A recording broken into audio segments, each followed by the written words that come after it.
This is the ICT podcast.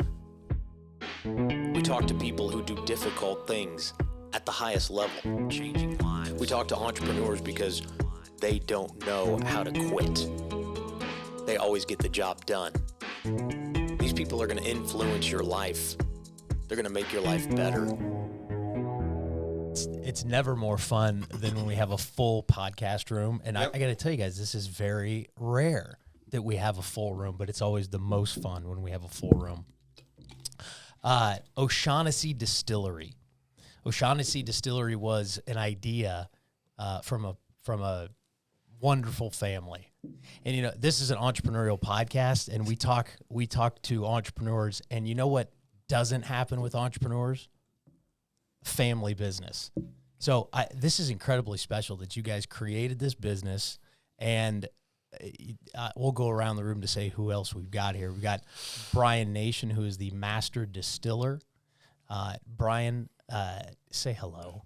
Hello, how are you? So Brian's, not from the United States of America, and the O'Shaughnessy family got him here. That's incredibly special.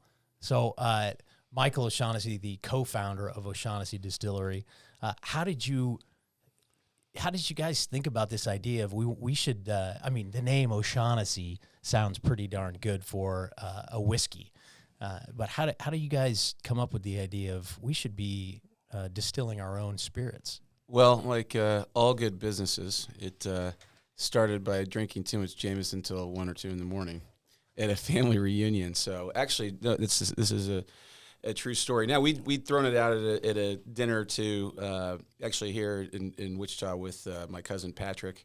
But we were at a family reunion, and we were up drinking whiskey into the wee hours. And, what else do you do when you're at a family reunion but have too much whiskey and then talk late at night about, wouldn't it be great to have your own label?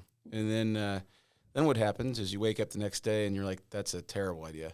That's a way to probably go blow a bunch of money, but it's romantic, right? Because I'm in a fintech company that we started, and usually when I go out and people ask me about that, it takes about 10 seconds before their eyes glaze over, and it's like, let's go on to the next topic. But there is a romance to whiskey, and so we kind of got the bug of that night, and then the next day it was like, well, okay, let's rethink that, but. What it did is it ignited an interest in my cousin Patrick and I, and we said, you know what? Let's just for the fun of it, let's go kick the tires. Let's learn about the business, and we're partners in a venture capital firm. We both started new businesses, so the notion of starting a new business wasn't something that was daunting. What was daunting is the fact that we didn't know a lot about it, but we said, let's go do some homework. And so it started really with just almost like let's have fun and learn about whiskey. And we started going to distilling conferences.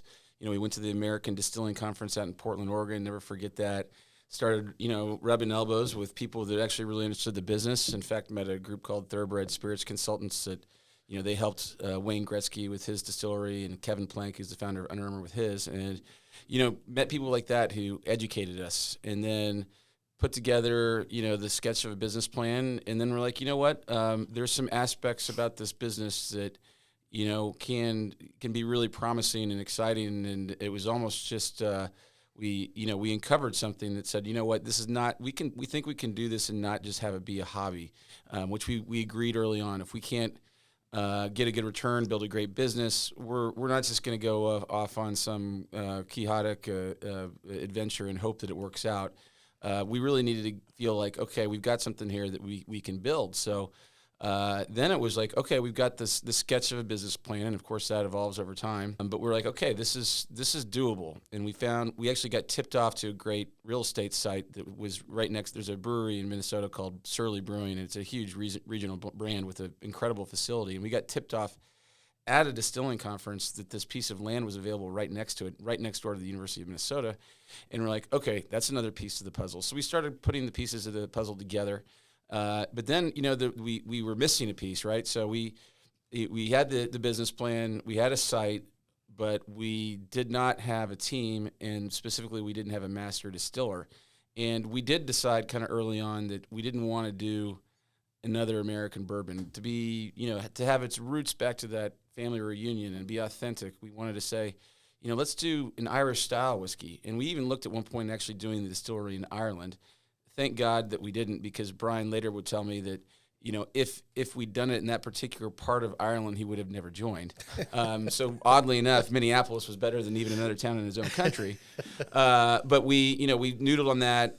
We went over to Ireland. We met John Teeling, who's considered the godfather of the Irish whiskey Renaissance. People have heard of Teeling whiskey. Was started by his sons, but he's the godfather, so to speak. And we said, John, can you give us some tips on how to find a distiller? And he's like, guys, there's a shortage of distillers in Ireland, and this is the fastest growing whiskey category in the world.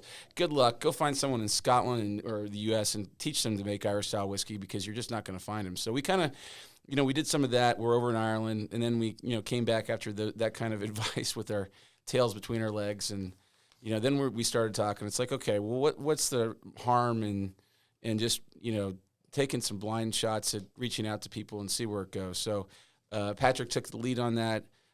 Speaking of which, my cousin Patrick is my co-founder, unbelievable guy. And so we said, we were actually, I think, fishing in Canada. We're like, okay, let's do this. And so he started firing off LinkedIn messages, and the number one we sent to was this guy sitting to my left, Brian Nation, who was, a world-renowned distiller. I mean, one of the most world-renowned distillers in the world. He was head of Irish distillers, master distiller for Irish distillers. So that's Jameson, that's Redbreast, that's the Spot range, that's Middleton Very Rare, it's Powers, and Method and Madness, and a number of other whiskeys. So he oversaw that whole operation, and we want to have me stop talking to him and let Brian talk, but we're like, okay, this would be the dream. So we sent him a LinkedIn message, and did not expect a reply. And Brian can talk to maybe why he replied, but sure enough, he did reply, and maybe that's a good segue to let Brian. Well, hold on, but right there, Michael. So I mean, if you're going to start, it's like if you're going to start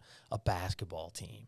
And you go, well, let's go get Michael Jordan, while he's, in his prime. That's who Brian Nation is. And you don't even have a basketball team at that point. That's basically what we did. In the whiskey distilling world. Well, and what's fun is Michael O. Jordan.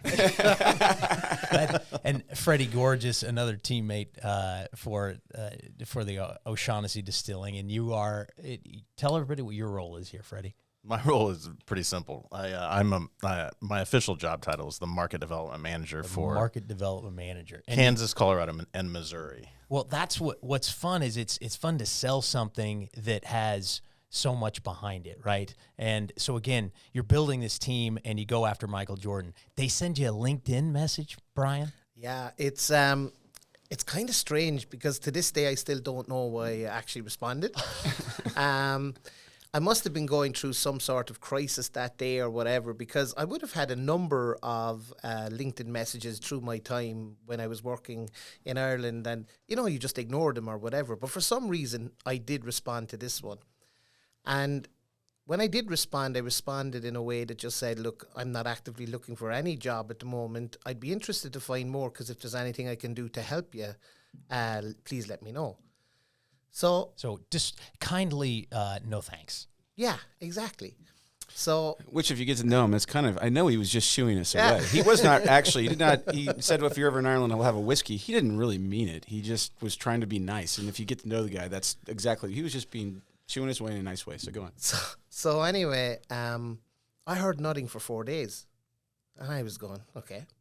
And next thing, I put my number on, because they asked for my number, and I said, look, here's my number if you want to give me a call. So the next message that came back was quite funny, because it was from Patrick again, and Patrick said, oh, you want to talk to me? Here's my number. Please give me a call.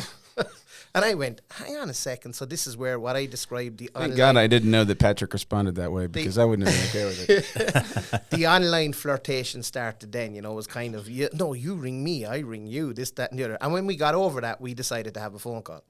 So we had a call, and it was a great call. I mean, it was an hour and a half of a call where, again, just getting to understand what they were planning to do, getting to know Patrick a little bit. And look, I'd be lying to say that it didn't pique my interest, but it still was so far away from anything that I would ever expected to leave my role at that time. Which you kind of had a big gig. Yeah, it would have been a great job. I loved what I did. It wasn't that I wasn't happy. I was very, very proud to be part of Irish Distillers. To be master distiller was an unbelievable role to have. So I had no reason to be looking for another job. Do you know what I mean? So at the end of the call, Patrick said to me, look, if I'm in Ireland in 3 months' time, would you meet me for a drink? And I said, Patrick, of course I would. I said, look, you know, I really don't have an interest in doing this, but if there's anything I can do to help you that's not in conflict with my current role, of course I will, and let's have a chat then. Ended the call and kind of said to myself, well, that's it now. I've given him the kind of the run around, and not the run around, but kind of let him know softly that this wasn't going to happen. But I didn't know the O'Shaughnessy's. So their reaction of 3 months turned up to a text message a half an hour later saying, I'll be in Ireland in 2 days. So what happened, and some people, since this is which podcast may know my dad, Jerry. And so, you know, obviously Patrick, it was the guy actually reaching out to Brian. He was the point person for that. And he brings it back to, Patrick brings it back to Jerry and I. And if you ever met Jerry, he's got a lot of amazing virtues. Patience in business isn't necessarily one of them, or that could actually be a virtue in its own way, right? Yes. But he's just he's like urgency. he's not going to let the paint dry kind of guy. Yeah. So he's like, guys, what are you doing? You need to. We're going tomorrow. And so then Patrick said, okay, and then he reached back out to Brian and then tell him how you reacted. And then. like I was explaining to my wife the call I had, and my wife had been not a bit impressed that I was engaging in this conversation in the first place, because she was fully convinced that I would never leave Irish Distillers, that I was married to Middleton. I spent more time in Middleton than I did at home and all of this. So I was saying, look, just had a conversation. And while I was talking, it said, we'll be here in 2 days. And my reaction was, Jesus Christ, what have I done? And she turned around to me and she said, now look what you've done. You've led them on. And I go, I didn't lead them on at all. I was just having a conversation. So between the jigs and the reels anyway, I was kind of going, how are we going to manage this? So walked away, finished the conversation with my wife, and then another hour later, 2 hours later, get a text message again. Would you like to bring your wife for dinner? And I'm going, how am I going to go back to her and ask her this? So I'm back and I said, Una, you know, they'd love you to come for dinner. Why? And I went, well, there's 3 of them. There's only 1 of me. You'd be a great backup for me. Please, like, just do it for your husband. Like, please. Yeah, if you love me, you do it. You're Like, coordinating on the way there. Okay, like, here's our signal to get the hell out. Right? Safe word. So, By the way, when she was on the way over there, she researched the heck out of us. it was funny because once she committed to going for the dinner, she did a little bit of research, and what was very interesting was she could find pictures of Jerry, she could find pictures of Patrick, but she could never find a picture of Michael. I have pictures of Michael. Well, yeah, maybe They something that I don't want out there. But, exactly. But, but you know, I'd like to keep a low profile. That's why this is my first podcast. So we arrived at the hotel, and I didn't know who any of them looked like.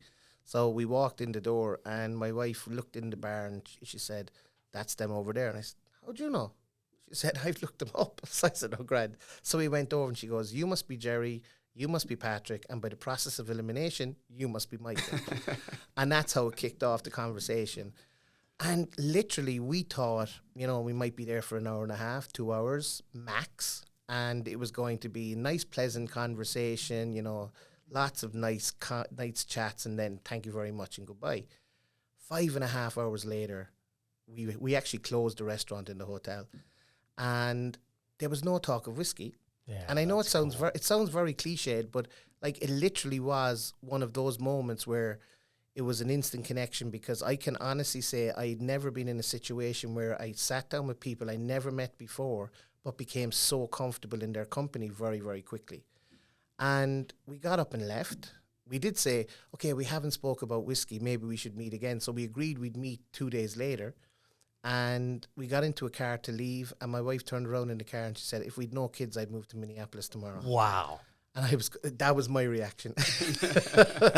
Now, did the wheels really start turning at that moment? Here's my wife, because that matters, you know? I mean, your biggest support system is your wife, your family. It did, because for the first time, it became that this was a potential, even though I hadn't any kind of idea that I would do it, but I did know that I had somebody that was really supportive behind me and was saying this is a potential opportunity. That was November 2019, and we decided we needed to go and visit the Minneapolis just to see what it would be like. Had you ever been? Never. To Didn't even know where it was. Amazing. I knew it was in the US, but I wouldn't have a clue. So now you're looking at maps. Yeah, exactly. And, you know, I might be okay around making whiskey, but I am geographically thick. And basically, I said, okay, we have to get to Minneapolis. So the only time we could go was during Christmas because my wife was a high school teacher. So we decided to fly over on the 1st of January, 2020.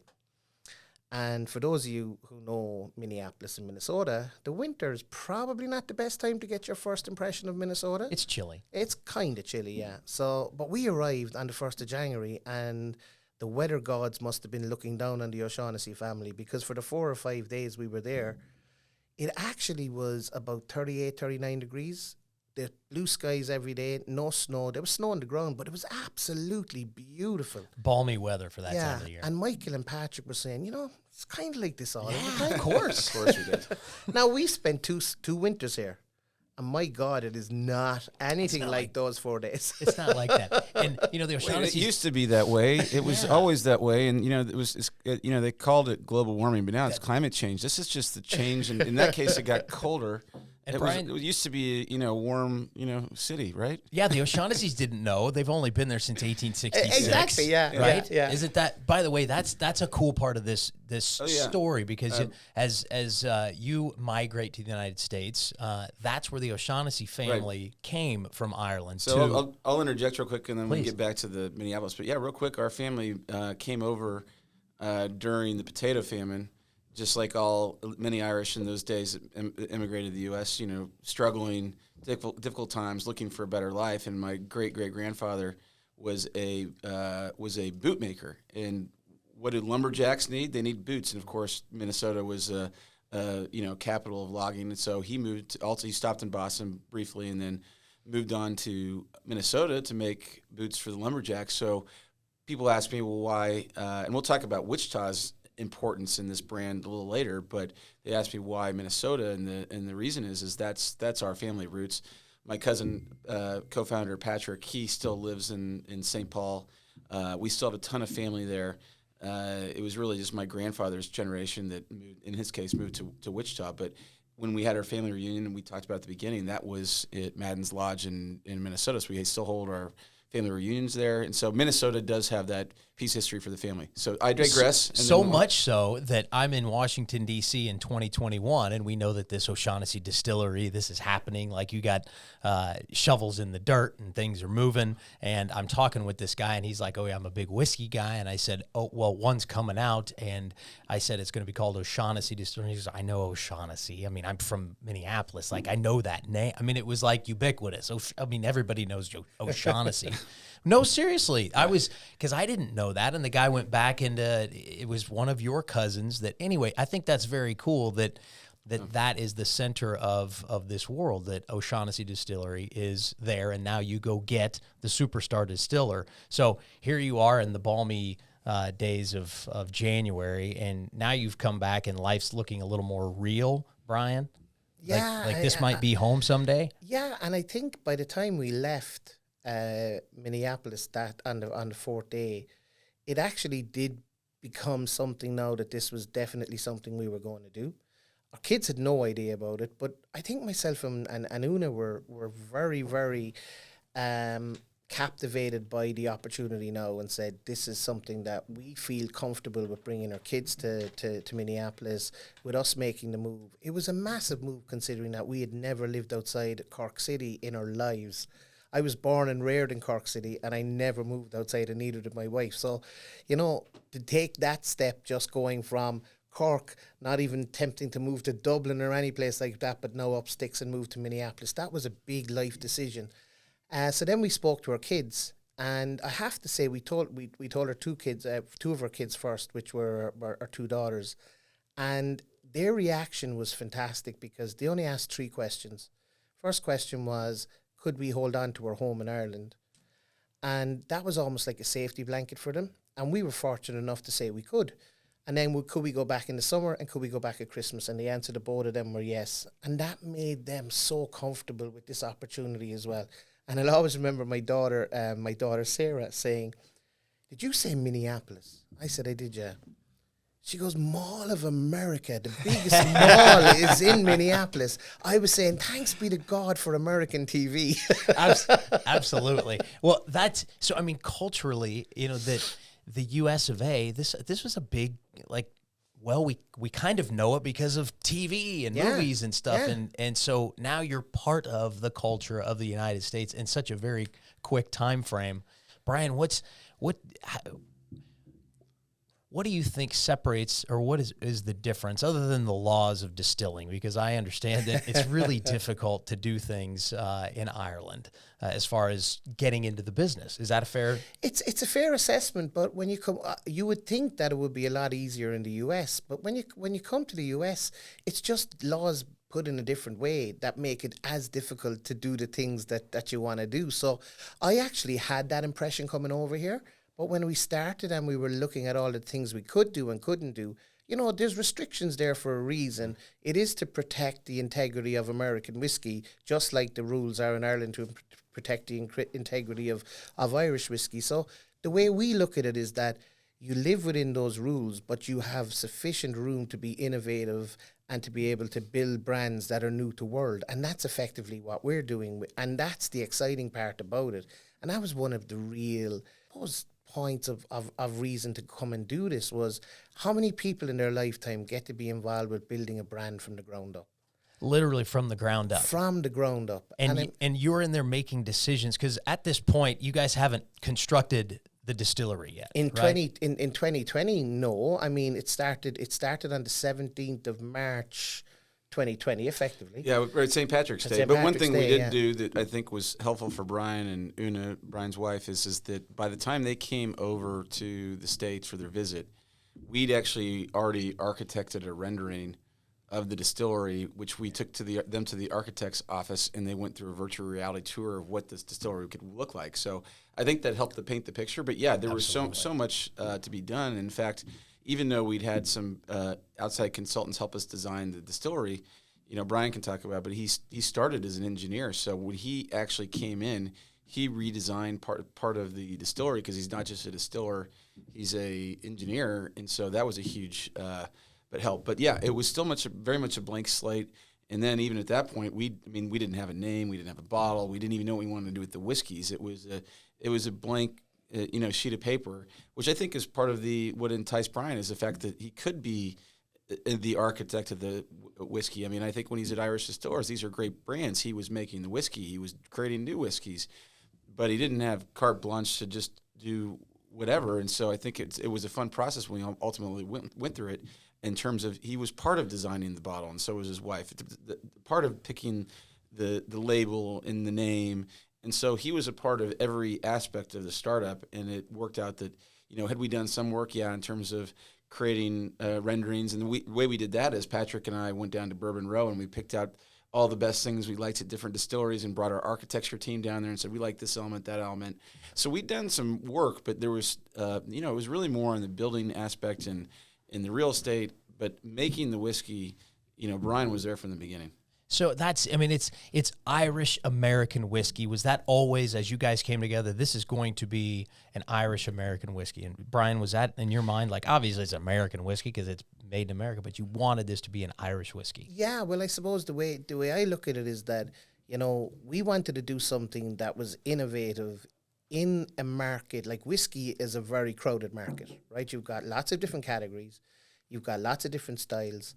And we wanted to do something that set us apart, and to be able to come up with the idea of blending Irish and American whiskey together, first of all, so where you actually source Irish whiskey from Ireland and you source American whiskey from a distillery called MGP in Indiana, and actually blend those whiskeys together to create a whiskey. It wasn't just a gimmick.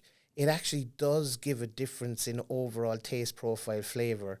Did that surprise you? I'm sorry to interrupt, but did that surprise you? Because that was a new thing. It didn't surprise me, because I knew that Irish whiskey had the potential to stand up and work with American whiskey. there is a preconception that Irish whiskey can tend to be lighter and therefore not as robust as American whiskey. But when you talk about single pot still whiskey, which is the quintessential style of Irish whiskey, that has a lot of flavour. That packs a nice punch. So to be able to showcase that you can take this Irish pot still whiskey and you can actually put it up with rye, American rye or a bourbon, and really showcase the flavours that can come together and create that extra dimension of taste and aroma. It really was great to actually bring it to life. And to be part of the team that brought that whiskey to life is something you'll never forget. And I talk about how being proud of all of my time working in Irish Distillers, and I really was. But I think one of the proudest days and moments that I've had in my whole career is actually standing on that bottling line with Patrick and Michael and the rest of the team, and the first bottles of Keeper's Heart are coming off that line. And you know that it actually came from nothing. There was nothing there 18 months ago. We talked about it. We went through 120 to 140 different prototypes, and we're here on the day we're all together actually bottling this whiskey. And that's something that not many people get the opportunity to do.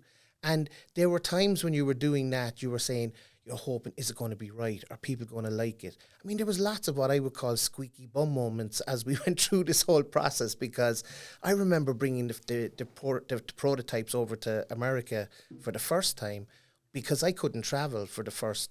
I joined in July 2020, but because of COVID, I wasn't able to get over to the US. So my first time bringing prototypes over to the US was in January 2021. And I brought these prototypes over. At that stage, David Perkins, founder of High West Distillery, had actually come on board with us as a liquid collaborator and an investor. And I was bringing these prototypes over to my new family, effectively, and founders and David Perkins, and saying, guys, what do you think? Now, I knew they were tasting good, but you always have that little bit of doubt in your mind. It doesn't matter what you think. These guys have to like it, and then the consumer has to like it. And I remember them tasting it, and I'm going, what are they going to say? What do they feel? And those moments are very nerve-wracking moments. And then to see their reaction and to see how positive they were around the blends. I mean, David Perkins' comment was the reason he never tried to blend Irish and American whiskey together, because he blended actually Irish and Scotch whiskey together. But the reason he didn't do Irish and American was because he just thought it wouldn't work. And then when he tasted the blends, he went, oh my God, it does work. And that's a great feeling when you know that as a collective we're after coming up with something that really is new to market and is actually bringing a new taste profile to market as well. Brian, so maybe this is a good time to talk about, first of all, the blends. So, Brian is a master distiller, but he's also a master blender. And so, people sometimes ask me, well, you've only been open for a few years. How do you have a whiskey? Because whiskey requires aging. So we are making our own whiskey, and I'll get to that in a second. But in the meantime, what he's doing is creating blends that have never been done before. And there's just as much of art in blending as there is in distilling. And so as a start, he decided to blend, create these unique Irish-American whiskeys, and we could talk about it a little bit more, but in 2022, the blends that Brian created, they were the most awarded whiskey of 2022. We won over 100 medals for these blends that had never pre-existed. A big show in San Francisco. Well, that's the Irish single malt, so that he can talk about that. That actually is not a blend. That's a whiskey that I'm learning, bro. But that's a 10-year-old whiskey that we did source. But then again, even if we source something, we're going to put our stamp on it. Or Brian's going to put his stamp on it, and that's finished in Malaga wine cask, and he can talk more about it. But yeah, we are fresh off our 10-year-old single malt. Just won the #1 Irish whiskey in the world at the San Francisco World Spirits Competition, which is the premier. It is the gold standard for winning an award. And we won #1 overall Irish whiskey and #1 single malt Irish whiskey, which was great. I joke with Brian. He's got all kinds of awards for his time when he was at Middleton and Irish Distillers. I said, Brian, but you had to come over and join O'Shaughnessy Distilling Company to actually get the #1 Irish whiskey in the world. So I love doing that. So we're doing the blends, and we're doing right now the 10-year-old, for example, is one that we that Brian did a unique finish with Malaga wine cask. He's welcome to talk about that. So that's one aspect of what we're rolling out. But then we are distilling in Minneapolis, totally unique, never done before done whiskey. So it's really two pronged. You know, obviously when you start a business, you gotta have cash flow, and you can create unique Irish whiskeys out of blends as we did. But then we also wanted to do it all the way from the start. And so we'll continue the blends forever, but we're also he's in the process of making totally new world whiskeys from our distillery. And so maybe talk about that. Yeah. Feel free to follow up on what I said about the blends, to, but then to put a cork in the Keeper's Heart, though, and I don't want to yet, because Keeper's Heart is the first brand out of O'Shaughnessy. You thought that was no pun intended because Right? of the Cork, but he's also from Cork, so Yes, it's actually indeed. you got a So 3 for much. 1 there. I'm a linguist. So much in that. A linguist. But so you guys come up with the Keeper's Heart brand within. That's your first that you're leading out with, right? I mean, there's a lot to that. I mean, I was looking yesterday when you were delivering it. This is what's fun about Brian Nation. He's so incredibly personable, and he's the Michael Jordan of distilling. And just anybody he's excited to have this conversation with about this is why I do what I do. And people are just like enamored with it. But there's so much detail in the Keeper's Heart logo. Yeah, can you guys talk about where all that, and this comes back to how much thought you guys give to the things you do. I leave Michael talk about the actual logo itself, and the name. But one of the things I will say is that the beauty about all of this, right, was we actually did not just throw this bottle or throw this label to a design house and say, come back with a name, come back with a label design, come back with a bottle design. We had help doing it, but we were part of every single step of the way. And we used to do that because of COVID. We used to do that over Zoom meetings, right? And I was in Ireland. The rest of the team were in the US. And we used to have the meeting. They used to decide to have the meeting at 3 p.m. on a Tuesday or a Wednesday. I can't remember which. And they used to promise me, look, Brian, it'll be an hour. Just like the dinner. Yeah, but 3 p.m. in Ireland is 9 p.m. in Ireland. Or 3 p.m. in the US was 9 p.m. in Ireland. And I'd be still there at 1 a.m. and we're talking through the labels and we're talking through the bottle design. But it was absolutely fantastic because you had ownership. Everybody stacked hands together with the name, with the label design, with the bottle design, with the detail on the cork, everything. And that's what makes it so exciting because you were part of it's not just the liquid. And like, you know, first glance is always, what's the label like? What's the bottle like? People are going to be taken aback by that first, and then they need to taste the liquid. They also need to know the story, how authentic we are. But that was an amazing exercise that, you know, the learnings that I got from that, and every day at the distillery, I always say to people, every day is a school day. You're learning something new every single day, and being involved in a startup, just the learnings, the mistakes you make, everything like that, everything has been fantastic in that respect. Some days you'd be tearing your hair out, but that learning that you made from that day stands well for you down the road again when you come up against a similar situation. So I just think the whole thing has been fantastic. Now Michael will talk about the actual name and the label. I have one more question though, Brian, because you know you're distilling some of the biggest brands, and the biggest brand at the time, Jameson, right? I mean, you're carrying a big weight there, but it's got its consistency. It's a different target and a different motivation than when you come over to O'Shaughnessy. And was that feeling so inspiring to you? Like, did you feel like reinvigorated? Not that you weren't totally involved with what you were currently doing, but I mean, was that a different type of feeling because everything was so new? It's a very interesting question because, you know, it's almost like there's an excitement when you're talking about potentially a new career. I remember the day that I left Irish Distillers then, and I left on my 45th birthday. And I was very emotional because I had 23 great years in Irish Distillers, and I really, really enjoyed it. And I've made great friends and colleagues and all of that. And I remember walking out of the distillery kind of really down in myself going, oh, Jesus, have I made the right decision here? Of course. And I woke up the following morning and I never looked back. And, you know, it reminded me that there was a world outside of Irish Distillers. All good as it had been to me in my life and my career, this was a new chapter. And the only way of dealing with that new chapter was to continue to look forward. But it has just been an amazing ride and an amazing journey. And yeah, that whole idea of being with a smaller brand, being more involved in the day-to-day kind of operation from, like, it's not just the liquid, it's every part of the operation, and you learn so much. And I think that whole side of it has really invigorated me in it. But the innovation side as well is something that excites me. So I think you've got a great plethora of things you can do in a role like this that you wouldn't necessarily get in a bigger organization. Yeah, it's remarkable the amount of products and the collaborations that you guys have created. But before we move on to those, Michael, do you want to talk about how the Keeper's keys on Keeper's Heart? And Sure. So first of all, when, Brian and I think we suffered through some frustration because when you set out to actually come up with a name, you run into endless roadblocks. The number one being pretty much every obvious name that you could ever think of has already been trademarked. So that basically eliminates most like single word. I mean, I commend someone like an aviation because that seems simple, but there's not.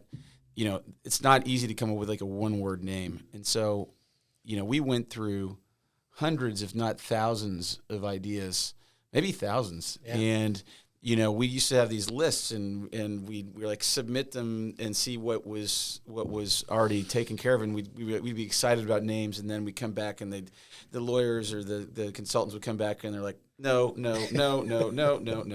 And so every time we thought we were onto something, we weren't. And we just kept on hacking away at it, and we kind of realized that it's probably going to need to have two words, but we still wanted to have a great bar call. Like at one point we talked about the notion of having, Shaughnessy be the name, and then first of all that's going to wrap around. You're going to need a label to go all the way around just for the name, and then it's not going to be called O'Shaughnessy. People are going to call it O'Shag Hennessy.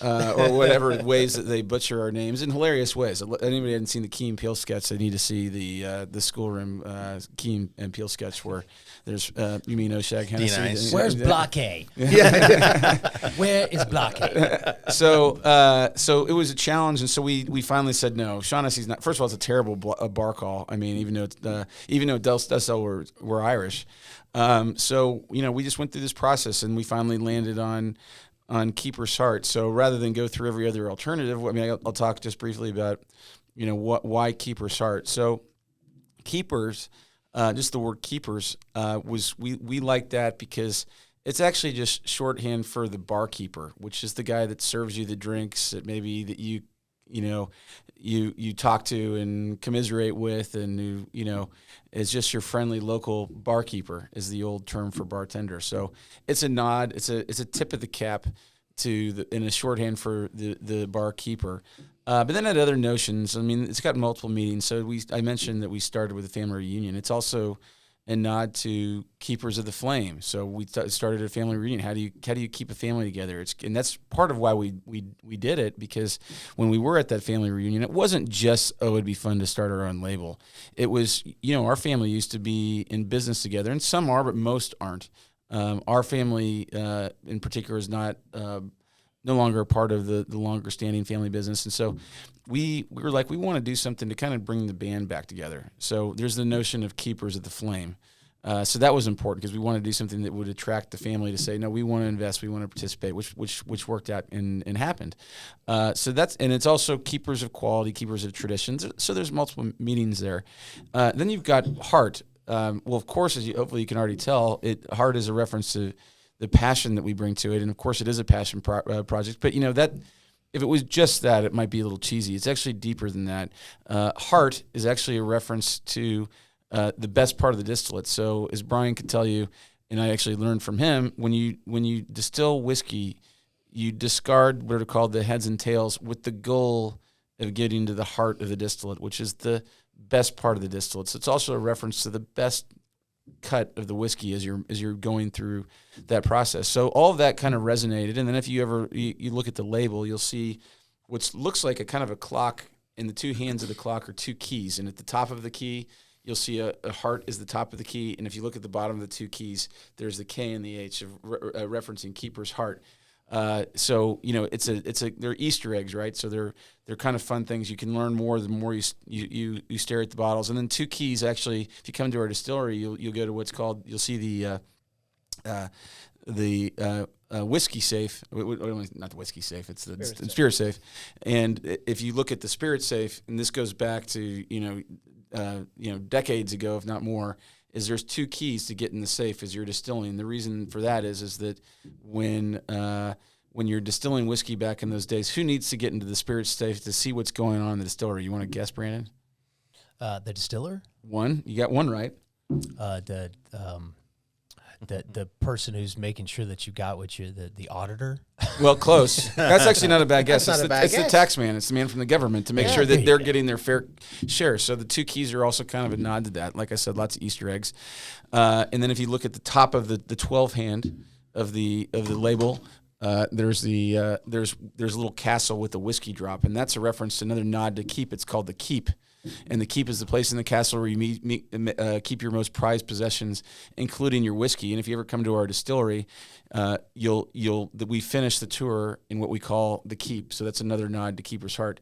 So those are elements. And then the final, I think, element, and then you've got the notion, because these keys are also the hands of the clock. So the notion of time. And how do you make great whiskey? It's over time. What do we think about what our whiskey brings? It's called celebrating the times worth keeping. So there's this whole time reference too, and then the last aspect of it. If you look on the side, there's our family motto, which is Fugidora, which is kind of that is Latin for the hour flies. And if you ever go to look at our O'Shaughnessy family crest, which you can actually see in our distillery, it's got Fugidora. It goes back a long time, and that stands for the hour flies. It's another way of saying maybe seize the day or celebrate the times worth keeping, because tomorrow's not guaranteed.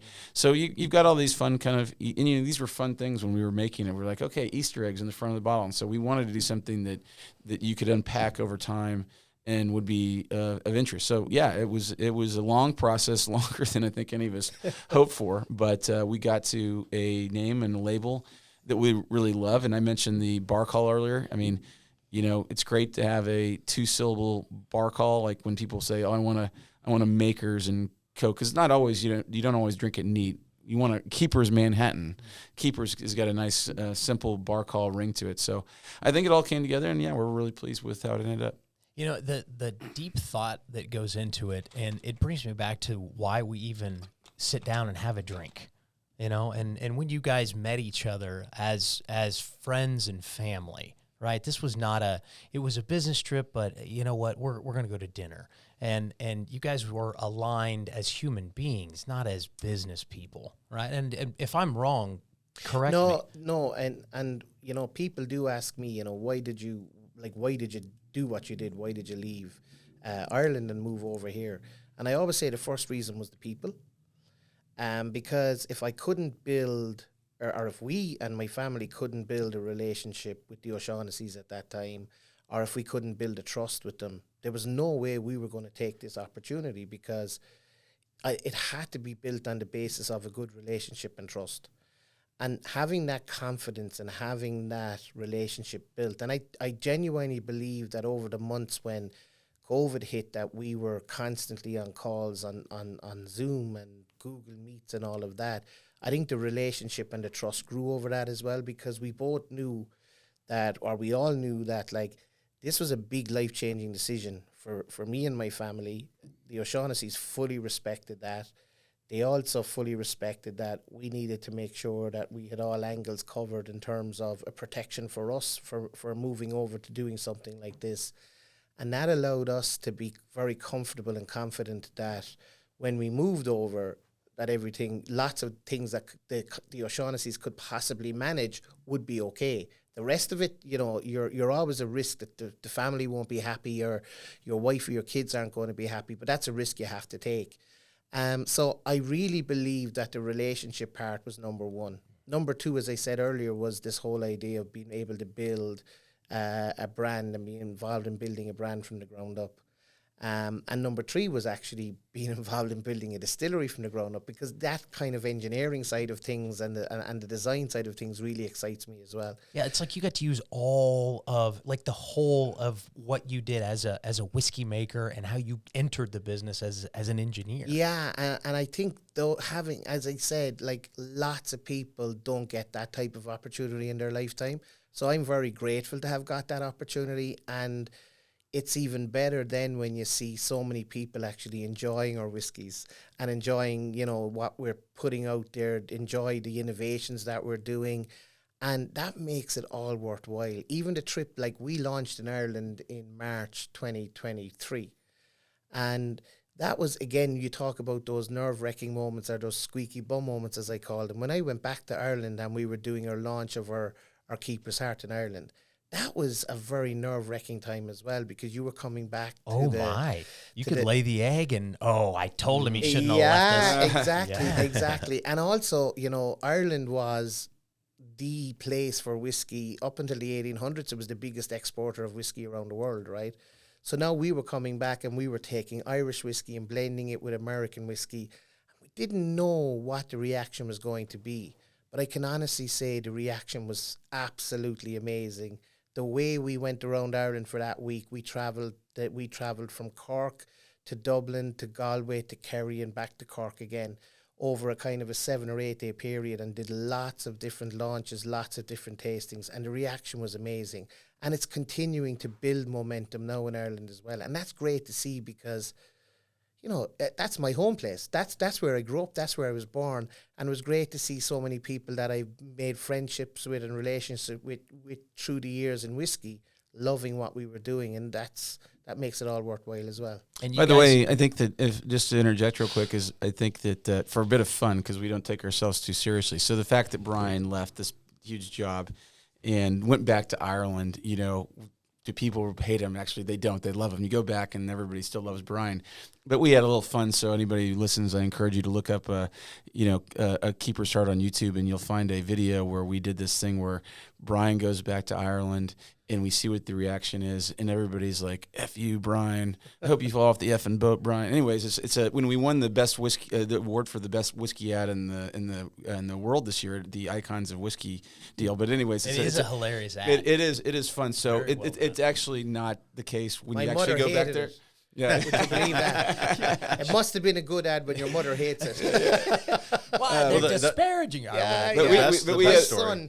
what's that? The best Go ahead, story Fred. is the one about was it your brother that said, or Oh, some yeah. friend of your brother? What actually happened was, when they went to film that ad, I had no idea that they were actually going to Middleton to film the ad. And a guy that worked with my brother was inside in the bar having a drink, and he rang my brother and he said, "Mick, I don't know what's happening in Middleton, in this bar in Middleton," he said, "but there's guys throwing darts at your brother's face." Like, what's going on? And my brother was texting me going, "There's guys throwing darts at your face in a bar in Middleton. What is happening?" But it was all the filming of the ad. So it was just such a small world. People were able to see that happening and then contact relatives to say, "This is going on in a bar in Middleton." You know, it was crazy. Well, and then to have a little bit more fun, you guys just got back from another trip to And Ireland. so, we never. One thing I do want to do. Let's bookmark that for a second. But I just, because we were asking about the whiskeys, I do want Brian, and let's come back to the new latest Ireland trip, which was incredible. And this just reinforces that he is still a well received celebrity over in Ireland. But I do want to pause just. And then we can stop with the whiskeys and just kind of have some fun. But we talked about the blends, and I think maybe before we move on to those sorts of things, just to put a cap on it, we talked about the blends that we're doing, but he's also making totally new whiskeys at our distillery. So maybe quickly talk about that, and then we'll shift back to you, that Brian. So effectively, Michael spoke about the blends that we're doing, which is taking whiskey, Irish whiskey that we source from Great Northern, and American whiskey that we source from MGP in Indiana, and basically blend them together. We're also producing American whiskey in the Irish style of triple copper pot distillation at our distillery. And that's quite unique. I mean, when you go and visit our distillery, you actually see 3 copper pot stills. That is totally unexpected in an American distillery. An American distillery typically will have, a column still, and a doubler or a pot still. but it's very unusual to see 3 copper pot stills, and they form the focal point of our distillery when you come into our hospitality side. Beautiful. They're imposing out through a window. It's an amazing place to come and visit. So in those pot stills, we're actually producing a triple pot distilled rye, a triple pot distilled bourbon, and an American single pot still. And we have all of these whiskies laying down at the moment, and we expect to release them in kind of late 2024, early 2025. And it's going to be very exciting because these will be new to world whiskies. And the taste profile currently, as they're maturing, is fantastic. And we're really excited to see what people will think as we begin to release these, because they will be whiskies unlike anything you've ever tasted before, in a good way. And so we're really excited to see that happening as well. Yeah, again, the innovation that you guys have come up with in such a very short time is what's exciting about this. Not only that it's new, but there's so many different labels. And as someone who is learning about whiskey, every time I walk into a liquor store and you see that, and Freddie, thank you for giving them in Wichita, Kansas, such great placement on the shelf, but it's new, it's unique, it's exciting. People walk in and they see that. But every time a new one comes out, everybody gets excited about, oh, I got to try that, I got to try that. And the whiskey drinkers love new stuff, right? I mean, and that's the part that's unique to me, that anyone that I talk to that's really into whiskey, they're like, okay, how would that be with this, or how is that with this? And so they're not like, oh, it's all kind of the same. They can't wait to grab your new bottle. There's something you do have to balance that a bit though, because one of the things you don't want to be known for is releasing too many SKUs all at once, because it confuses the consumer as what your core is. I mean, ultimately, our core is Keeper's Heart, Irish+American, and Irish+Bourbon. They're our core SKUs.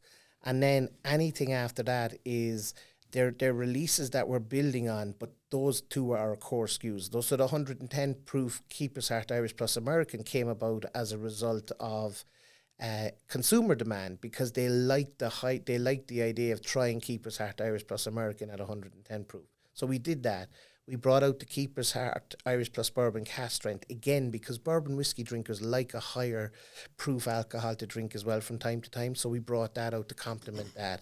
The 10-year-old we already spoke about, but then we also do a single barrel offering where we give off-premise and on-premise the opportunity to choose a different finishing barrel, with typically Keeper's Heart Irish+American, to give them a unique offering for their own off-premise or on-premise operation, where they can basically turn around and say, okay, this is Keeper's Heart, but this is what we have actually decided to put the finishing barrel to put it in to give us an enhanced flavor.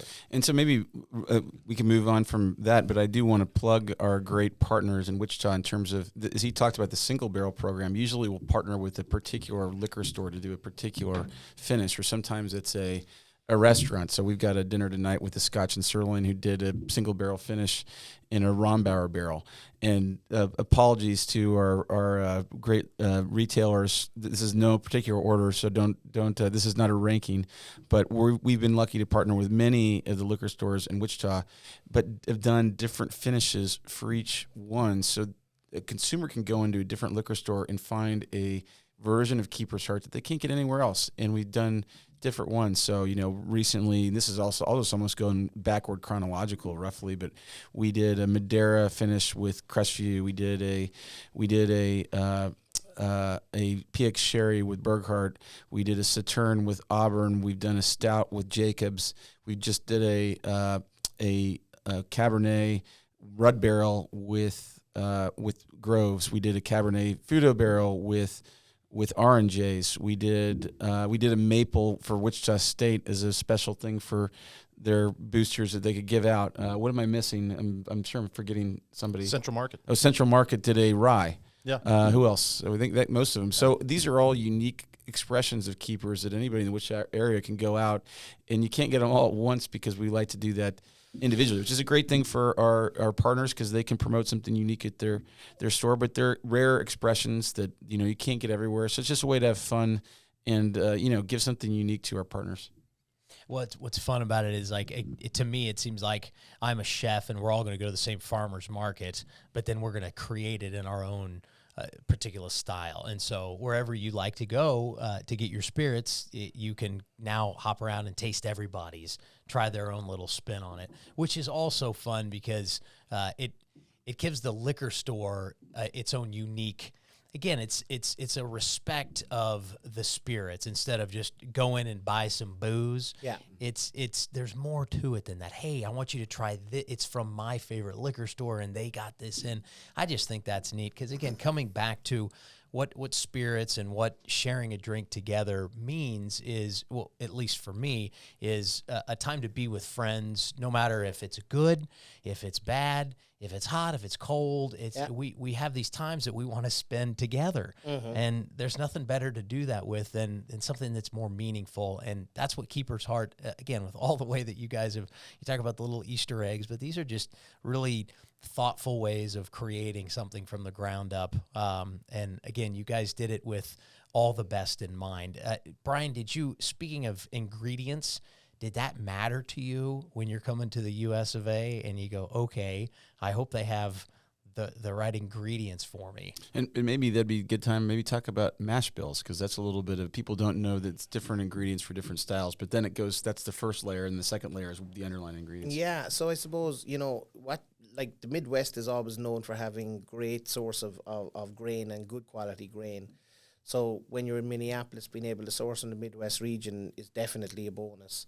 So we source our malted barley or unmalted barley and our rye and even our corn from the Midwest region. So, we're guaranteed we've got good quality.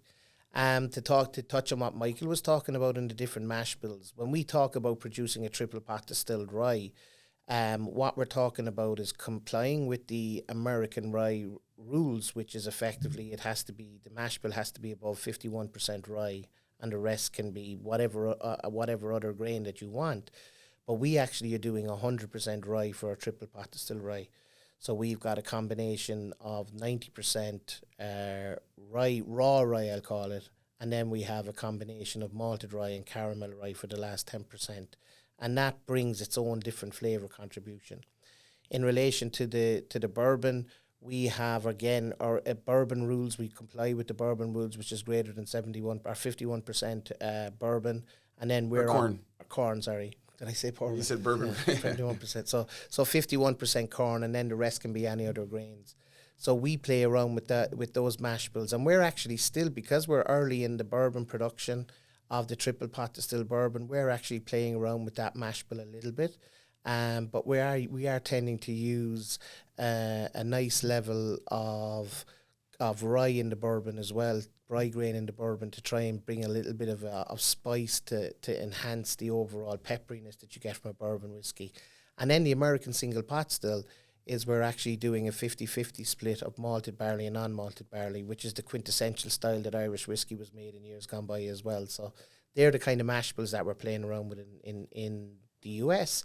And then we're also doing some specials that we kind of keep to ourselves until we know they're working, and then we talk about them. Do you have an idea of what your first O'Shaughnessy label or your product it's all going to be Keeper's Heart. So Okay. so when we do a American pot still whiskey, which is as he said, it's a Irish mash bill, malted and unmalted barley, but with a twist. Usually when the Irish make it, they use refill barrels, which are used barrels from Bourbon Row. So when we make bourbon, you can only use the barrel once. And then they typically send it over to the Irish and the Scottish, who then use it at least once or multiple times after it's already been used. Interesting. And so, but what he's doing is a twist, and this will be a totally new whiskey, American pot still, but finished in virgin American oak like they do with bourbon. So it's, as we like to say, or I think David Perkins, the founder of High West, who's our liquid collaborator and partner investor, I think he coined it. He's like, we're going to Irishize American whiskey and Americanize Irish whiskey. And so in one hand, we do that with the blends, but on the other hand, we do that in actually blending the techniques. And what they're doing is whether it's the barrel finishing or the mash bills, finding unique ways to, marry those things in ways that have never been done before. And that's what Brian's doing. So are we going to pour one now? We have to after that explanation. Absolutely. What are we going to pour? I mean, the master distiller has to select what we're going to pour. Well, sure. while we're I here, think you got to we go might with as it. well I think you got to go with the number one. I was just about to say we might as well go with a 10-year-old. Yeah. Fantastic. So why not? Rock and roll. So just again, if to run listeners from before, this was rated the number one Irish whiskey and number one single malt in the world at San Francisco. So this is a treat. And speaking, while you're pouring, we'll get into the fun that you guys have had because you returned to Ireland, and this was another collaborative idea. Which, you know what, the O'Shaughnessy's happened to go to university, or many of them did. That's the Fighting Irish. Yep. And so Notre Dame is huge in the O'Shaughnessy household, and so the number one, or the very first game in college football this year was in Dublin. At what looked like a gorgeous stadium. You guys were there. And to kick off the football season this year, Notre Dame played Navy in Dublin. And you guys have a cool partnership with the Dan Patrick Show. Yep. So Dan Patrick, who any guy who's into sports knows who the hell Dan Patrick is. And Dan Patrick's kind of a guy's guy, and he's created more than a sports show. It's a culture, right? Mm-hmm. And so Keeper's Heart has a partnership with, thank you, Freddie, has a partnership with the Dan Patrick Show, and you guys go over there and you're hanging out with Dan Patrick, and he brings one of his buddies, as I understand, somebody that people might know. A few people. Before we talk about that, is first of all, cheers, or they say in Ireland, sláinte. Sláinte. That's on Freddie's license plate. That's when I knew Freddie was all in as a market development manager, is when he put it tattooed his arm and put it on his license plate.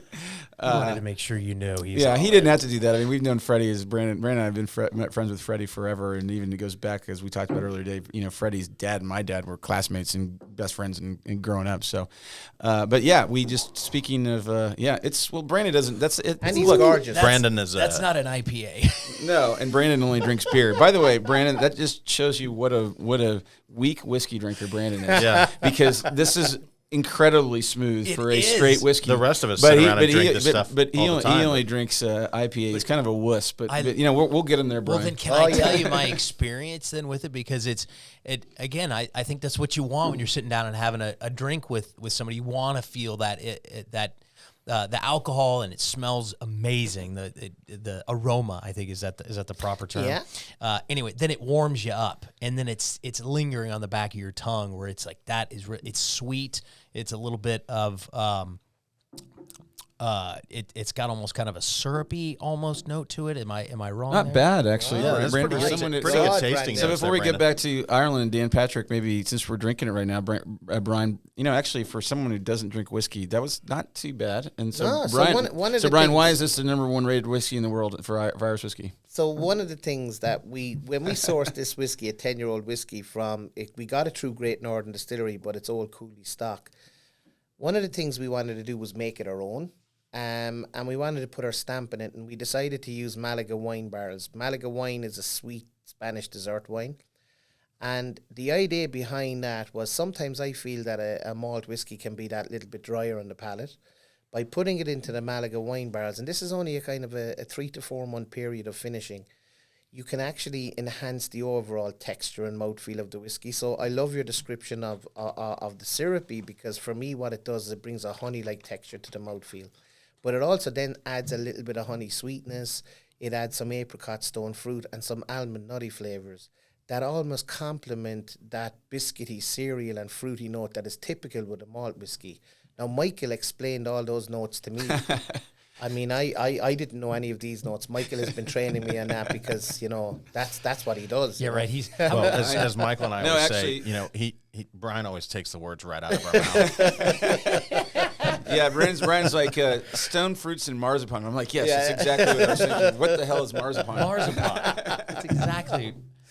Marzipan. That sounds fun. Yeah. Well, honestly, because I want you guys to talk about this experience, because it was such an awesome experience, and you know we're back here in Wichita, and we're getting these awesome pictures from our friend Michael while he's in Dublin, because we know the big show's going on, and these pictures are incredible. and people are just loving what you guys are doing. And there's a guy named Will Ferrell in all these pictures. And so there's Brian Nation hanging out, smoking cigars with Will Ferrell and Dan Patrick and Michael O'Shaughnessy. And all of us are jealous back here, but it really wasn't a jealous nature at all. We were just so ear to ear excited about what was happening there. And let me just maybe you'll talk about how that came about, and maybe correct me if I'm wrong on any of this, Brian. But we've got a phenomenal team and an incredible marketing director, Patty Caulfield, who used to work with Brian at Irish Distillers and used to be a brand ambassador for Irish Distillers, and then an SVP of whiskey at Pernod Ricard. But he does a great job of finding our marketing opportunities. And somehow we got connected to the Dan Patrick Show, and it turns out that Dan was looking for an Irish whiskey, I think, to partner with leading up to the Notre Dame game because he was bringing a show over. And somehow he stumbled upon us, and really he I think, and his team initiated a lot of the interest, which surprised us. But then Patty did a masterful job of following up, and it just came together. And so I'm in Dublin, and someone says, Dan Patrick wants to have a conversation. So I go out, and we're having a whiskey and a cigar, and I said, Dan, tell me why did you choose us? I mean, you could have picked, there's a million whiskey brands in the world, and we're just an up-and-comer startup that's really not anybody yet in terms of what we hope to be. And he said, when I left ESPN, I didn't have a lot of supporters, and, I relied on people that supported me, but no one, obviously I'd had a great run at SportsCenter, but, I really appreciated when I got support. And so now when I support brands, I like to support the up-and-comer, and you guys are up-and-comers, and what your story is authentic and it's real. And then, then your team came out, and I didn't make this trip, but Brian and our CEO, Mike Duggan, and Patty, went up to Connecticut to see Dan. He said, and then I met him, and hopefully it comes through. I'm sure it does. And listen today, Brian and the rest of our team were just so authentic, so real, so professional.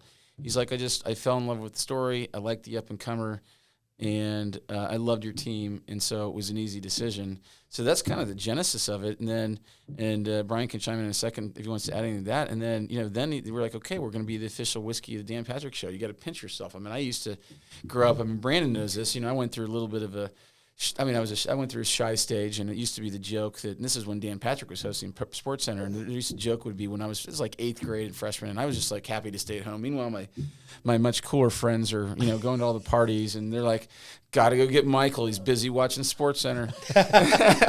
And so they did. They goes, but I was like, I told Dan the story, and he thought it was great. But I was like, Dan, like 8th and 9th grade, I was like, I was like 115 pounds soaking wet. Wasn't that cool? My friends, fortunately, were great friends. They wanted to bring me up, but I just wanted to hang out and watch SportsCenter.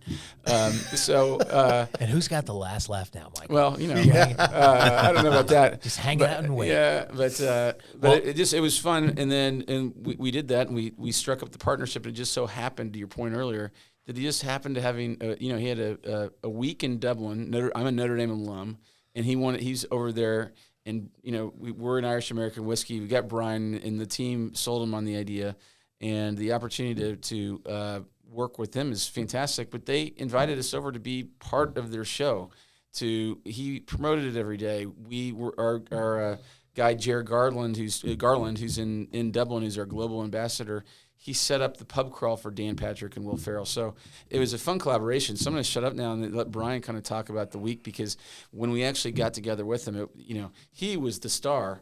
So from Brian, you tell me about your perspective of how that came together. I got to interject, though, that Brian, had you had an experience like this I would imagine you're at the biggest and most prominent distiller in your hometown, and was this a normal type of experience, or was this very different? No, you get to meet lots of different people. I got to meet lots of different people in my previous role, and spent some good times and had great nights and stuff like that. But this was different because, we were really integrated so much into the whole Dan Patrick Show for that week. It was like Keeper's Heart was a key part of the Dan Patrick Show.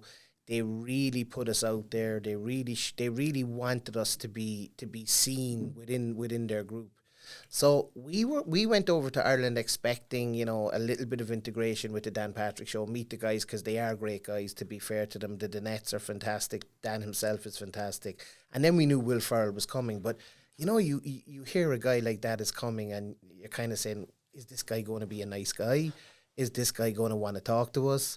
And I remember the night we went in on Wednesday, we went into the studio to meet the group. And it was kind of awkward because we were all looking at Will Ferrell kind of going, what way is he going to be? And then we were introduced to him, and I have to say, an absolute gentleman. Like, so generous with his time, so humble, no airs and graces about him. He was just a normal human being that wanted to have a bit of fun. He's a really naturally funny guy, but was just there to take part, really. Wow. And we had the most amazing 3 days, really, between Wednesday, Thursday and Friday. And then we went to the game on Saturday with the guys as well. But Wednesday, Thursday and Friday have got to be the three of the most amazing days that I've ever had in this business, because we had so much fun. And again, that's what it's about, right? Yeah. I mean, that's what all this hard work and taking the big risk, that's exactly what this is about. I mean, it's almost kind of a culmination. It's like, yeah, was that the big first one, Michael, where it was like, this was our big coming out? Yeah, this is the biggest promotion. I actually, no doubt. I mean, we've had some other wins, like we're the official whiskey of the Minnesota Twins, and maybe you ask Brian about this later, but he's going to throw out the first pitch at a Twins game in a couple weeks. Right. Yeah, hopefully he doesn't throw it in the stands, right? Yeah. Do us proud, Brian. Actually, no pressure. I would either throw a strike or like do something so terrible, like throw it in the stands that it's hilarious and get hits on I have to the go social practice media. it next week. So we've had some great milestones, whatnot. But yeah, to be kind of selected by Dan Patrick to be on the show, and to get the opportunity to go over to Ireland and not just kind of be like, oh, hi, we, spend 30 minutes doing a meet and greet, but have those guys actually really invest in getting to know us and having a good time. We spent, 5-6 hours the first night and did it again the second night with Dan and Will and the Danettes, and then again some more time on Friday when Brian went. Actually, anybody wants to look it up, but look up full video of Brian Nation and Dan Patrick. But he followed Tracy Morgan and Joe Montana to be the last guests on the program, and he was brilliant. So to do all that, and we went there. Dan didn't say that Brian was going to be on the show. It was the last minute. I think after we spent so much time and we had so much fun, he's like, you know what, I want to put you on the show. So those are the sorts of things. Until you actually spend time with people and form a relationship, I don't think he extends it, but it just, in credit to Brian. I mean, I had an amazing time, and they were wonderful to me. But anybody who meets Brian, just as we did when we first met him in Dublin, it's like you've known him forever. And yeah, we just hit it off, and it was incredible. So I was pinching myself the whole time to be this early in our whiskey journey, and to have that kind of partnership and experience. Yeah, it was once in a lifetime. Hopefully, it's a catalyst for great whiskey growth. I know when we were evaluating the partnership, Patty said that they said that if Dan Patrick likes you, he goes above and beyond. And I'll tell you, talk about going above and beyond. Not only was Brian on the show, not only did we go pub crawls and dinner and all that, but in Will Ferrell getting pies in his face in front of the Keeper's Heart bar. And Dan, I mean, he's gone above and beyond, and he's just a genuine, fun guy. You think Will Ferrell's funny, which he is every bit as funny as you think he is, but Dan Patrick's hilarious too. Absolutely, yeah. You just couldn't, like, it's even as we're sitting here talking about it, it's you don't give it enough justice to how it actually went and how special those few days were. I remember them. We'll all remember them for a long, long time, to be honest with you. By the way, this is, again, the kind of guy Dan or Will Ferrell is that, tell him about your kids and Will. Oh, yeah. We were inside in one of the bars, and I rang my wife and my kids, and I said, Will, I'm on to my family. And he went, oh, yeah, great, come on. And he went and he said hello to them, and he was talking to my kids. And FaceTime. And FaceTime. And he couldn't hear them, because there was so much noise going on. Screaming. But they're with their friends. But he was so witty, he was kind of going, I know I'm fantastic. Yeah, thank you so much. But it was just the way he did it was just so brilliant. And my kids will never, and my wife will never, ever forget that. Welcome to America, my friend. It's just unbelievable. It really is unbelievable, One of my favorite times is he's walking down the street and someone's like, oh, that's Ron Jeremy, not Ron Burgundy. Yeah, Ron Jeremy. And so they called him Ron Jeremy. That ended up being a running joke for a few days. And then a random guy comes down the road. He's like, I know you. And he's like, yeah, I'm Ron Jeremy. So he's hilarious. But yeah, it's he was very gracious. Now Brian and Will are BFFs. And hopefully he's going to come to the distillery. I think Dan's definitely coming. Will said he was going to come too. So. Yeah. Well, and the distillery, let's get back to that's bringing people there is, and again, this is the O'Shaughnessy family that I know, it's welcoming with open arms. Come here. We want you here. We want to host you. We want it to be fun and enjoyable. And that's why, Brian, when you're telling the story of the first time that you met these guys and you're sitting around, it's like, yeah, I know I've had that experience too. Yeah. And it's special, and so that's what you guys created with O'Shaughnessy Distillery, is a place for people to go and actually physically enjoy an experience of not only the whiskey, but so much more, the friendships, and keep coming back. And it's a place that, hey, it's right in the middle of the country, so everybody can get there very easily. Yeah, and like the thing about it is that I genuinely believe that you could travel very far around the US, and I don't think you'd come to a place like it. It's 30,000 square feet, right? 15,000 square feet of distilling operations, but 15,000 square feet of hospitality with different vibes and different areas to where you can have drinks, enjoy cocktails. There's an outside patio area. We've got a container bar. We've got a potato bar. We've got an amazing food. But one of the most fantastic things we have are the people at the distillery, the passion, the friendship, the way we treat people when they come in. We want, like, our objective is that people leave as brand ambassadors for Keeper's Heart. And the only way that a person will leave as a brand ambassador as Keeper's Heart is if they get a VIP treatment every time they come. And that's what we strive to achieve for everybody. And I think, to be fair with the team that we have, led by our general manager in hospitality, Andy Marsden, is that effectively, look at the Yelp reviews, look at the Google reviews. They have all been amazing around the experience that people have at the distillery. And let's talk more about the collaboration, because you guys continue to reach out, which is also what's very fun. And the word authentic keeps coming to mind. And you talked about your relationship with Dan Patrick. That, like, he's an authentic guy, and you didn't know that, right? This could all be for show, but it sounds like when you look in on his show, and it's a living room. That's the way it is, and you guys have continued this authenticity of the way you want the experience for all your customers and patrons to be this authentic experience. And so you're reaching out to other up-and-comers, kind of, and right here in Wichita, USA, which we were joking, Brian, you've lived in the United States now for a little over 2 years, right? By the way, second anniversary. Congratulations on that. You guys have done an amazing job in 2 years. But Wichita, USA is probably a place you never even knew was a place. Oh, absolutely. Never knew it. And here, it's like your second home. Oh, absolutely. It's the second most visited place I've had since besides Minneapolis. At least since I came on board. Yeah. Yes. I love coming to meet Fred. Good job, Fred. I love coming to meet Fred. Gorgeous. Cilantro, exactly. As they call, no. The joke is they I don't. will never live this They don't. down, They don't. ever. Actually, he's actually known as Fred Gorgeous by the distilling team. Yeah, he's the only But person. he's just turned purple. It's just he's the only person I've ever met that stops and pauses between his first and second name. That is not true. That's right. It's a delivery. It's a delivery, yeah. He's always been good at getting people to come in and check it out. Yeah. And he's done a hell of a job with this. Absolutely. And I promise you, I wouldn't have interacted as much as I have, even though Michael's a dear friend of mine, because Freddie's gotten people to say, hey, come check this out. Yeah. And we do. And it's a blast, again, because people want to come to get together as friends, and we're doing it around this beautiful whiskey that you guys have created. Another sort of up-and-comer that's going to explode across this country and probably this world is Coca Dolce, which is a local Wichita product. So you guys reach out to them and you say, how can we do something together? And so there's this they make chocolates, but they're really gorgeous-looking chocolates. And what pairs better with chocolate than beautiful whiskey? And, like, how's that collaboration going to come together? It's amazing, and just to touch upon the Wichita relationships again, and then I love our partners at Coca Dolce, amazing people, amazing chocolate, and want to talk about them. But Wichita is actually a huge part of this process. Well, first of all, I live in Wichita.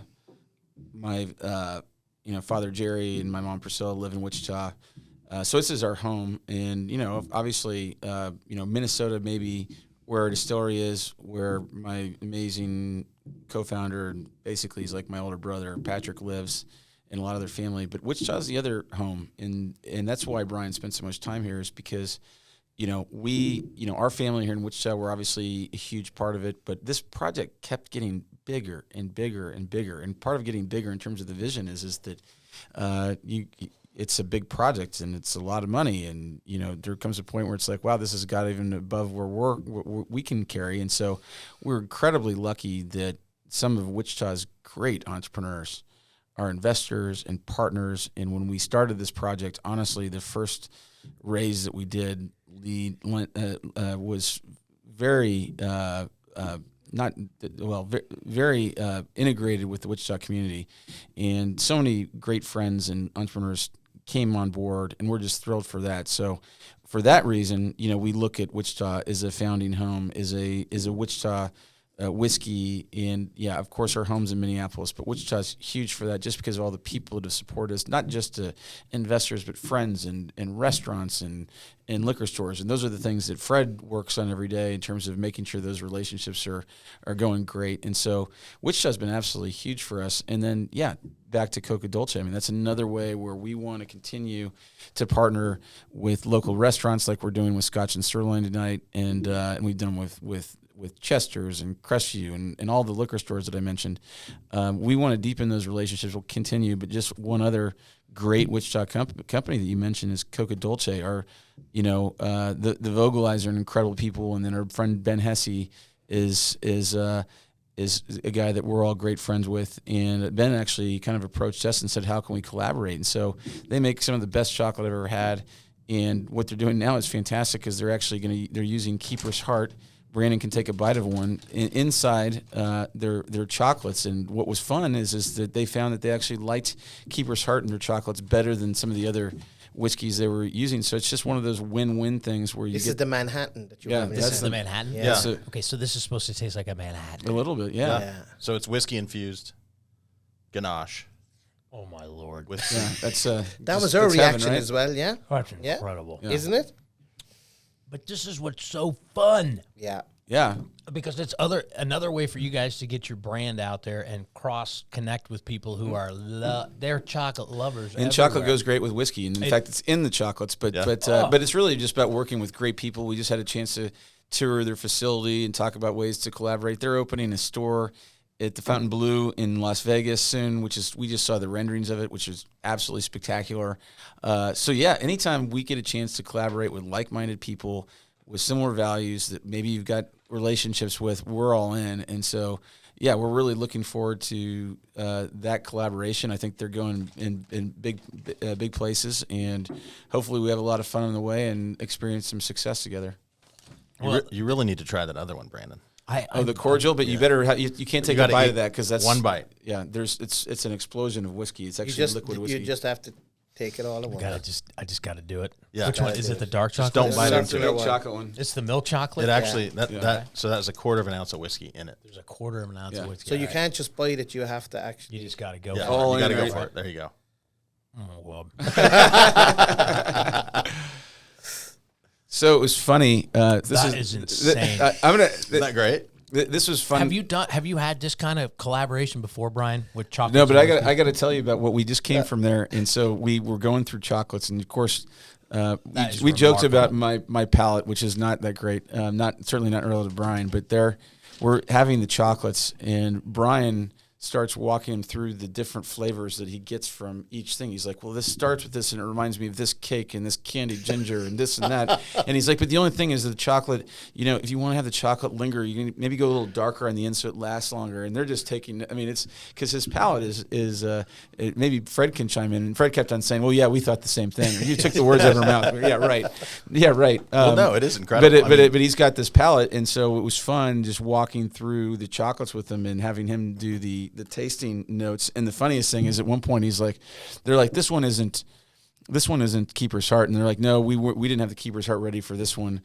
And he tastes it, and he's like, oh, keep in mind, this is coated with chocolate. and Brian says, "Oh yeah, that's Jameson Black Barrel, not Jameson." Within the chocolate, he picked out the particular whiskey that was in the chocolate, and they were like, "What? How's that possible?" Well, and they intentionally left it a mystery. Yeah, Like they said, we're not going to tell you. We'll see if you can guess it. And he nailed it like within seconds. Okay, so we can talk about authenticity and friendships and family and this and that and great marketing, but the product has to be remarkable, and these products are absolutely remarkable. So all the things that surround this, you have a phenomenal product, and it helps that everything that you're saying you're delivering on. And what's the next? What's going to happen in 24 with Keeper's Heart? What's the vision in 24 as far as growing across the United States of America? And are you in every market in the United States yet? And where are we going in the next year? Well, let Brian maybe talk to where we're going. In fact, he's not just Master Distiller. In fact, Dan Patrick dubbed him Sir Master Distiller. So we're going to actually put that's going on the business cards and the website. He's from now on he's known as Sir Master Distiller. But additionally, he's now our chief operating officer. So he's actually got a huge hand in actually the business strategy. I mean, I can tell you right now we're in retail, which would be liquor stores and bars in 19 states right now. I think we will deliver to about 43 states. If you go on our website, you can go, there's a store finder where you can say, just put in your address and it'll tell you what liquor stores around you or where you can order from. So you can currently buy in 19 states, mostly the Midwest, East Coast, a little bit. We're in California to some degree. And if you want to order, you just go to our website and they can help you find your local liquor store. Or if you want to order, you can do that too. But maybe I'll let Brian By the way, is it O'ShaughnessyDistillery.com? We've got two websites, O'ShaughnessyDistillingCompany.com and then KeepersHeart.com. Keeper's Heart Whiskey. Or KeepersHeartWhiskey.com. So two different websites. The reason we have two is because we've got the physical distillery. We want to nod to that, and that's O'Shaughnessy Distilling. But then the brand is Keeper's Heart. So that's kind of where we stand, and we're going to be rolling new whiskeys out with, like Brian said, and then in new markets as well. So I'll let Brian kind of speak to the business strategy. Yeah, I mean, the way we look at it is that we have had a very successful 2 years, but we have a lot of work to do yet, right? So it's funny if you look back at what our initial strategy was going to be for year one and year two. We were only going to do 5 markets in year one, 5 markets in year two, or 5 states in year one, 5 states in year two. But that whole kind of strategy changed because there was so much interest and impetus around the brand. And what we decided after 2022, when we went into 19 markets, that in 2023 we wanted to stick with those markets and actually try to go a mile deep rather than be a mile deep within those markets as well. So we stuck to that strategy for this year, and then in 2024, maybe late 2023, we'll probably go into another 3 or 4 markets between late 23 and early 24. But I'd say that's the max we'll do. One of the things we've learned over this experience over the last couple of years is that, the distributor does great work with us and is a great partner with us. But at the same time, we have to do a lot of the groundwork ourselves because we're a tiny brand. And when you're in with a distributor, no matter how much they love you and how much time they want to give to you, you're part of 1,000 different brands they have to sell.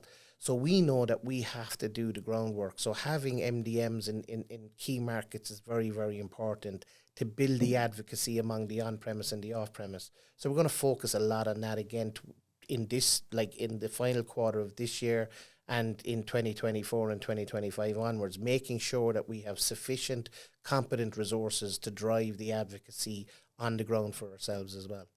But the goal is, I don't know, within several years to be in all 50 states and then go international. We're already international with Ireland. It's just about doing it in the right way, not spreading yourself too thin. And as Brian said, and sometimes you got to go a mile deep than just continue to get wider. So I think we're going to be methodical, but I think we've got great momentum. And we were I think in the last 20 years, Brian, correct me if I'm wrong, I think in the last 20 or 30 years, the only whiskey that grew faster in their first 2 years was Proper Number 12, which is not good whiskey, but it did help that Colin McGregor's got like 300 million followers, and so he pushed it. But other than that, we're faster growing in the first 2 years than Angel's Envy, than a lot of great brands. And so, that's great. I said, people were like, "Oh, that's so great. Congratulations." I'm like, you know, we don't want to be the brand that has the hot start and flames out. And By the way, yeah. there's a lot of those. Yeah. So are we tickled to death with our early progress? Yeah, but from our perspective, this is the beginning. We got to keep our nose to the grindstone. There's a lot of hard work to be done, and we've not arrived yet. But, you know, ask me in 5 years, and